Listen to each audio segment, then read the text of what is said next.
15 વર્ષથી પાલેજમાં જૂના અને જાણીતા computer, laptop, CCTV camera service, printer repairing તેમજ નવા અને જૂના કોમ્પ્યુટર લે વેચ કરનાર. એડમિશન ફોર્મ તેમજ તમામ સરકારી ફોર્મ ઓનલાઈન ભરી આપવામાં આવશે. નંદેલાવ ગ્રામ પંચાયત હદમાં આવેલી ગણેશ ટાઉનશીપમાં રહીશો દ્વારા ચૂંટણીમાં વોટ નહીં આપવા સાથે જાહેરમાં વિરોધ નોંધાવી બેનરો લગાવતા રાજકીય પક્ષોમાં ચર્ચાનો વિષય બન્યો. ભરૂચ શહેરમાં સ્થાનિક સ્વરાજ્યની ચૂંટણીઓ પૂર્વે મતદારોનો મૂડ બદલાતો નજરે પડી રહ્યો છે.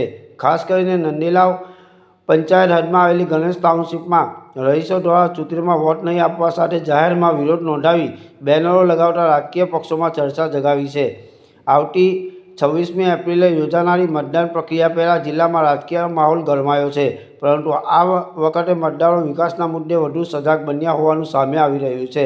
ગણેશ ટાઉનશીપના રહીશોએ પોતાના વિસ્તારમાં માર્ગ, રસ્તા અને ગટર જેવી મૂળભૂત સુવિધાઓના અભાવને લઈને સોસાયટીમાં બેનરો લગાવીને વિરોધ વ્યક્ત કર્યો છે. સ્થાનિકોના બેનરોમાં સ્પષ્ટ સંદેશ આપવામાં આવ્યો છે કે પ્રજાની એક જ માંગ, પહેલાં કામ કરો પછી જ મત માંગવા આવો. આ વિરોધ ભોલાવ જિલ્લા પંચાયત બેઠક અને નંદેલાવ પંચાયત વિસ્તારમાં રાજકીય ચર્ચાનો વિષય બન્યો છે. રહીશોનો આક્ષેપ છે કે ચૂંટણી સમયે જ નેતાઓ વિસ્તારમાં દેખાડે છે, જ્યારે વર્ષો સુધી મૂળભૂત સમસ્યાઓ ઉકેલાતી નથી. આ કારણે આ વખતે મતદારો પોતાના હક માટે ખુલ્લેઆમ અવાજ ઉઠાવી રહ્યા છે અને જવાબદારી નિભાવવાની માંગ કરી રહ્યા છે. સ્થાનિક સ્વરાજ્યની ચૂંટણી પહેલાં ઊભા થયેલા આવા વિરોધ પ્રદર્શનો રાજકીય સમીકરણોને અસર કરી શકે તેવી શક્યતાઓ વ્યક્ત કરવામાં આવી રહી છે. મતદારોના બદલાતા મિજાજને પગલે ઉમેદવારો માટે આ ચૂંટણી સરળ નહીં રહે તેવી ચર્ચાઓ રાજકીય વર્તુળોમાં તેજ બની છે. પાલેજ ટાઈમ્સ, ભરૂચ. ચદ્દરવાલા છે. હું આ સોસાયટીની 30 વર્ષથી એક રહીશ છું.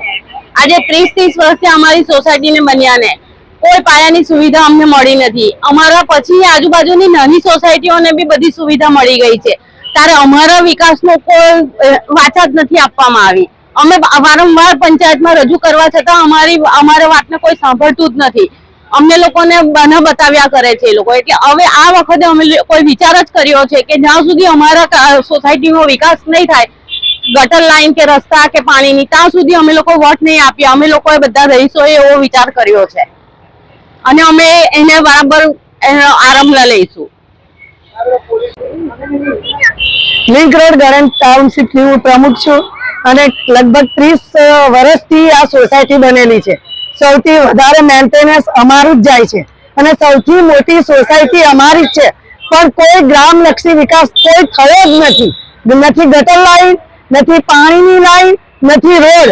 અને જે પોતપોતાના પૈસે પોતપોતાની રીતે કરાવે અને જ્યારે ફરિયાદ કરવા જાય છે ત્યારે એવું જ કહેવામાં આવે છે અમે તો 10, 15 વર્ષ રહેવાના જ છીએ, તમારે થાય એમ કરી લો, એવું કહેવામાં આવે. એટલે અમારે તો પહેલા ગટર લાઈન પછી અહીંયા વાત આપીશું. એટલે કામ નહીં તો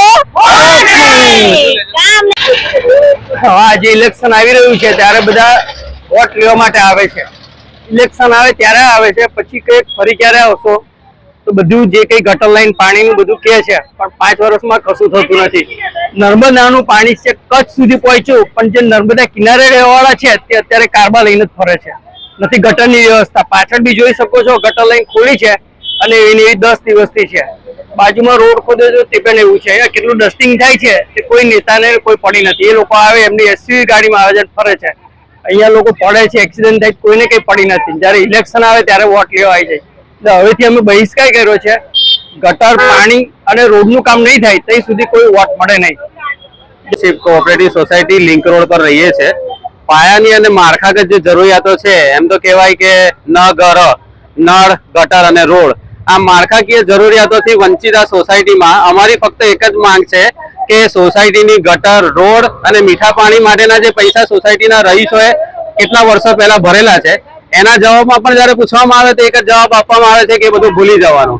તો અમારી જે પ્રાથમિક જરૂરિયાતો છે, ગટર, દર 3 દિવસ 4 દિવસ એટલે કોઈના ને કોઈના ઘરે ટેન્કર આવે, એ ટેન્કરથી એને ખાડકો ખાલી કરાવવા પડે, એના પૈસા પે કરવા પડે. 1500 રૂપિયા એક વખત ખાલી કરવાના પે કરવાના થાય.